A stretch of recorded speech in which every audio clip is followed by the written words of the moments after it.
IL&FS చెల్లింపుల ఎగవేత కేసులో ఎన్ఫోర్స్మెంట్ డైరెక్టరేట్ దేశంలోని వివిధ ప్రాంతాల్లో సోదాలు నిర్వహించింది. ఈ ఎగవేతలపై మనీ లాండరింగ్ నిరోధక చట్టం కింద కేసు నమోదు చేసిన ఈడీ ముంబై, ఢిల్లీలో ఆ సంస్థతో సంబంధం ఉన్న ప్రతినిధుల ఇళ్లు, కార్యాలయాల్లో సోదాలు చేపట్టింది. స్మాల్ ఇండస్ట్రియల్ డెవలప్మెంట్ బ్యాంక్, దాని అనుబంధ సంస్థలకు IL&FS 91,000 కోట్ల రూపాయల రుణాలను ఎగవేసింది. ఈ కేసులో ఈడీ దర్యాప్తు కొనసాగిస్తోంది.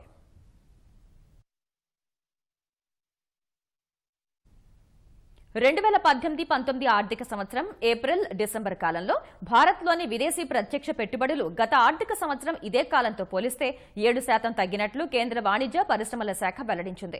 2017-18 ఏప్రిల్, డిసెంబర్ మధ్య కాలంలో $35.94 బిలియన్ల విదేశీ ప్రత్యక్ష పెట్టుబడులు భారత్లోకి ప్రవేశించినట్లు తెలిపిన వాణిజ్య శాఖ ప్రస్తుతం 7% తగ్గి $33.49 బిలియన్ మాత్రమే వచ్చినట్లు వెల్లడించింది. ఈ 9 నెలల్లో సేవారంగం, సాఫ్ట్వేర్, హార్డ్వేర్, టెలికమ్యూనికేషన్ రంగాలు అత్యధికంగా FDIలను ఆకర్షించినట్లు తెలిపింది. సింగపూర్ నుంచి అధికంగా FDIలు రాగా తర్వాతి స్థానాల్లో మారిషస్, నెదర్లాండ్ ఉన్నాయి.